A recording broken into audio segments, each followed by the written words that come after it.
Oh my God, hi. Like, hi, how are you? It's so good to see you. My name is A.I.R. I am a 34-year-old proud cat lady and a 34-year-old sad chronically ill lady. I'm a full-time worker person who has job and also a full-time fucking freshman in college. So that's cool. And I thought it might be, time, it might be appropriate to get to know each other a little bit better.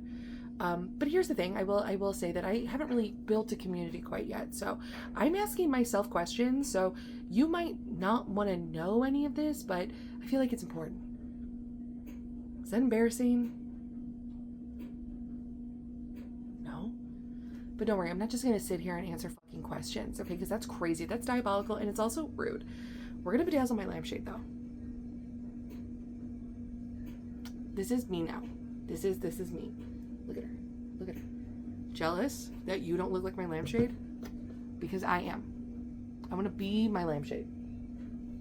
More than anything. More than anything.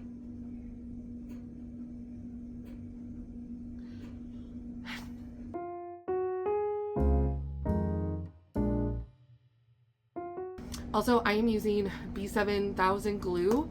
I did get like one of these tools just because I like having like the pointy end and this without having to switch to a different tool. I know like it came with like the little white thing, and this does work, like the pencil, but this is just, because you know what I mean, like, you can just bing bong. In the words of Stucky, you can bing bang boom, bing bang bong, bingo bango. You know what, that's not the point. Bing bang bong. And then bing bang bong. Harrison's your man. Bing bang bong. Now all we gotta do is find him. I watch too much Law & Order Special Victims Unit. And I immediately take that back. No, I don't. There's no such thing. And I have my little yogurt lid that's covered in pearls. I could, you know what? If I showed you the pearls, they would fall down and I would throw up from sadness. So why would I do that to myself? I don't know. See, here's the thing. I immediately forgot that I should be asking myself questions. Because the lampshade does something to you. Puts you in a trance, dearie. Oh, damn it, I love it. Oh, I love it. Anyway, I wish I was like trying to sarcastically doctor up my reactions. Nope. When I'm sitting in the dunge, just me, by my lonesome, I do the same thing because I love it. Oh, I love it. Oh, yeah. Oh, daddy like. I'm daddy. Daddy like. So one of the questions I found was, how would you describe yourself to somebody who would actually like get you, right? Like if you were describing yourself and you're like, this bitch would fucking get me, what would I say? And to that I say,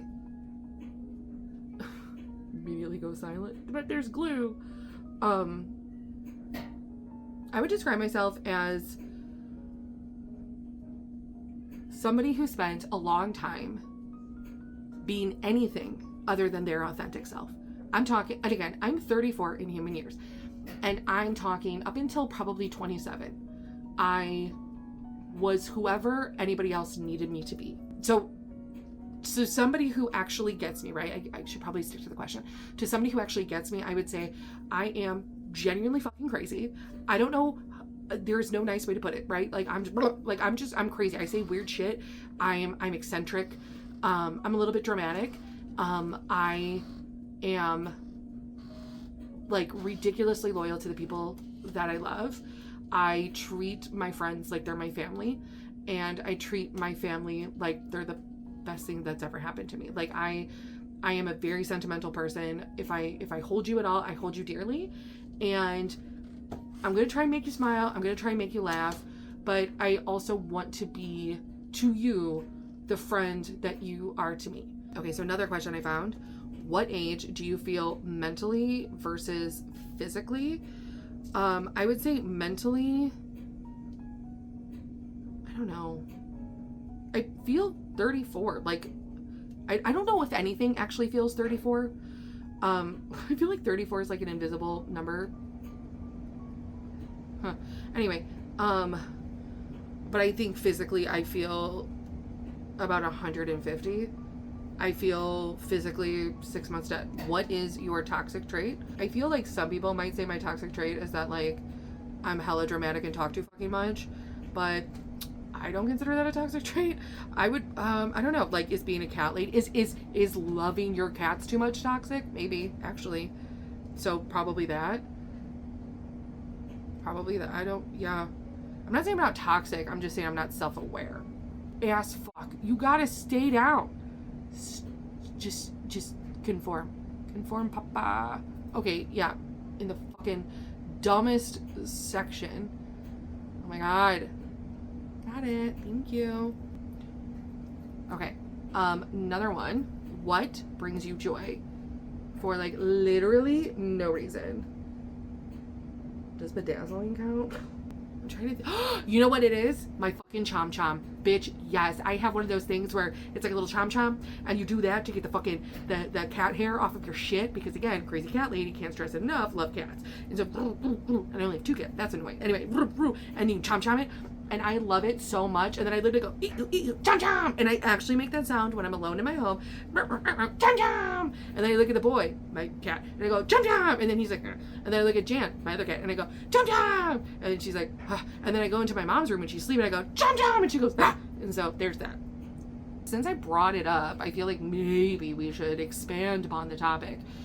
I'm a cat lady.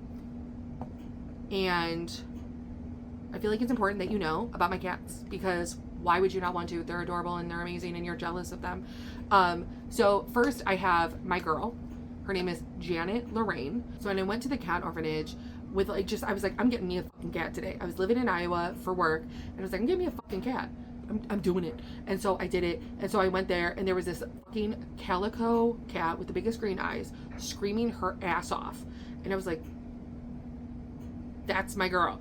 And they were like, and I'm sure they were probably thinking, one, why the fuck do you want a cat without ever interacting with it? What are you going to do to this cat? Second of all, you want the one that's screaming and psychotic? And I was like attracts like. And so they were like, you have to interact with her before you can like take her. And I was like, slay.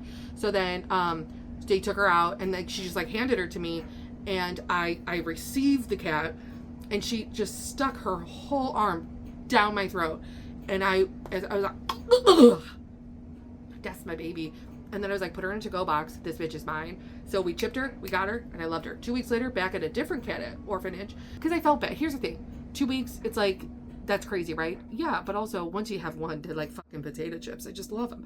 And then also, I worked super long hours at the job that I was in Iowa. And by the way, I currently live in where I always, like, Chicagoland. But I was in Iowa for a couple years for a work contract. Anyway, right, so I was like, I need to get a younger male cat because she's an alpha. And so I did. I found this little white and gray striped kitten. His name is Sergeant Detective Jonathan Munch. And we call him Robert for short. And nobody knows why. And they're my whole fucking world. So in keeping with the whole cat lady train, I saw a question that was like, which animal is your emotional support animal and which animal is like your emotional fucking menace? Easy peasy, right? Janet Lorraine has always been my emotional support animal. Munch will hurt your feelings on purpose. Okay, so here's the thing. If you've ever seen any one of my videos before, a common like thread among them is I do mention that I'm very chronically ill, and I know I've said it before today. So I found a couple of questions about chronic illness, and one of them that I really liked because I never actually thought about it before was, what is one thing that chronic illness has taken from you and what is one thing that it has given you? And it's hard to think about what it has given or taken from me because it feels like there's just too many things.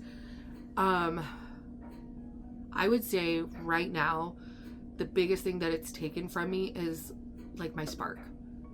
Like I used to spark, like I used to, just, and I think one thing that it has given me is forced resilience. The last chronic illness question, and also, again, a little bit less of a bummer. I found a question very simple. What does a typical, like, good day look like for you right now? Well, for me, or you too, actually, you answer too. I would say for me right now, a typical good day would be if I can like slowly get out of bed so that I don't get nauseous, because I love when I'm not nauseous, and then that I'm able to basically just do my job like that I'm able to do it, that I'm able to like not struggle through the day, just do job, love it, do a little bit of schoolwork, shower, and hopefully be in bed early. Like that's a typical good day. It's time for a refill. I need my little baby stones. I feel like we are actually fucking cooking. Why are you, thank you. I was like, why are you being so fucking rude? It's embarrassing. I feel like I'm making so much progress right now. And in the grand scheme of things, I don't know if that's true. I just want it to be done. Not because, like, I love it. And I just want it to be done because I want to have it. Well, now that we, like, refilled our pearl supply, I feel like we could also maybe change topic. Because, again, not trying to be a bummer. But I thought it might just be interesting. This one I didn't have to use the internet for. I thought it might be interesting to ask. Why would you start a fucking YouTube channel, you old idiot? I don't know why I asked it so meanly. That wasn't... I just felt this lack of creativity in my life. And first of all, again, I'm 34. I was around when YouTube first was birthed. And I was obsessed with the idea of having a YouTube channel way back then. Not to age myself, even though I've literally already said how old I am. I was in, like, I think middle school. I think I was in middle school when when YouTube came out, but then, like, in high school, I think is when it was, like, really starting to be, like, bumping. But I just remember being like, oh my God, I need to do that. I want to do a YouTube channel so bad. And I just never had the confidence to do it. And to be fair, I'm not saying I have the confidence now, but I think part of it is also, fuck you. Ugh. I think some of it is the fact that I am so chronically ill. I just don't give a fuck about anything anymore. And so it's like, why am I going to sit here and not do something I've always wanted to do? Because the thing is, it's like, I'm not gonna, I feel like so cheesy saying it, but it's like, I do have like the secret dream where it's like, I want to make people like smile and laugh and like, I want to like make people feel comfortable and cozy. I also want to make people feel normal. Like, oh, I'm just a fat lady on the internet who's also like really old and loves cats. Like, if I can do it, bitch, you could do anything. So I did find, back to the interwebs, I found a question that I actually thought was kind of interesting, which was, what do you want your YouTube channel to feel like? I actually just liked the way that was worded. In a perfect world, I would love for my channel to feel like just comfort. I want my channel to constantly feel like you're just FaceTiming with your best friend. I want you to feel like we're buddies, because we are. Like, why not? Why can't we be fucking buddies? Like, and I want you to feel like whatever shit that you also have to go through, because we all have to go through shit, that it's fucking normal.